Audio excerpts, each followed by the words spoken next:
Hey guys, Cameron with the 2013 Extreme Conditioning Challenge. We're in month 8, and month 8 is to eliminate your reactions to your thoughts. Uh, your thoughts come up and you're not responsible for them. Um, I know that a lot of people, and I used to feel this way too, whatever I thought, I was responsible for. Somehow that I was creating that thought. Now, what you surround yourself with will tend to be more in your mind. So if you're around a lot of violence or anger or sadness, then you're probably going to have that mood.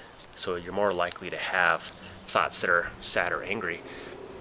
Sitting and listening to sad love songs after, say, a breakup is going to make you miserable.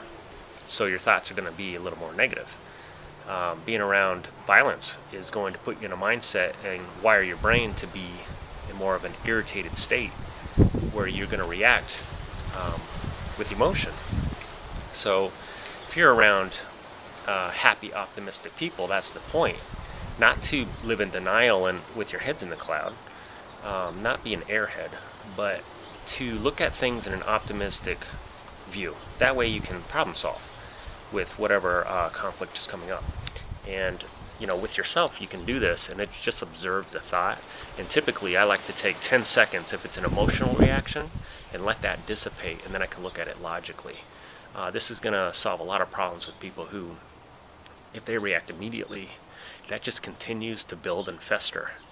And their mood's going to become either really happy and manic, or, if you're reacting to something that frustrates you, that transfers over to anger and eventually hatred and violence. So it takes time to learn to do this, to sit back, observe your thoughts, and rewire your brain to not react emotionally. Therefore, you're not an animal any longer. You're not a chimpanzee in the jungle protecting your territory. That's what primitive animals do. As humans, we're able to use our minds, our third brain, and calmly and logically override the emotional response that we have from our second brain. Now, what I recommend you do, I've recommended this to people I've worked with throughout the years. Start with 5 minutes each day and just sit in a room. Turn off the TVs, the radios, the phones, the conversations, and just try and pay attention to what comes to mind and not try and react to that. So if there's sadness, you don't allow that to fester. You observe it and it'll go away, and you'll start to see that it'll dissipate.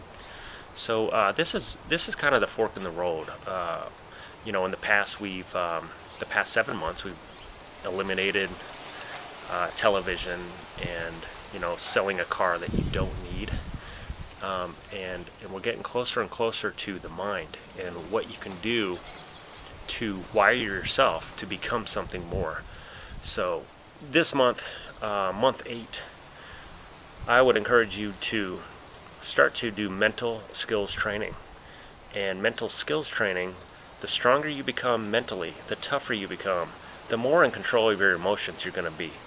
So email me, Cameron@bradfordfitness.com, if you have any questions. I'll check you out next time for month 9.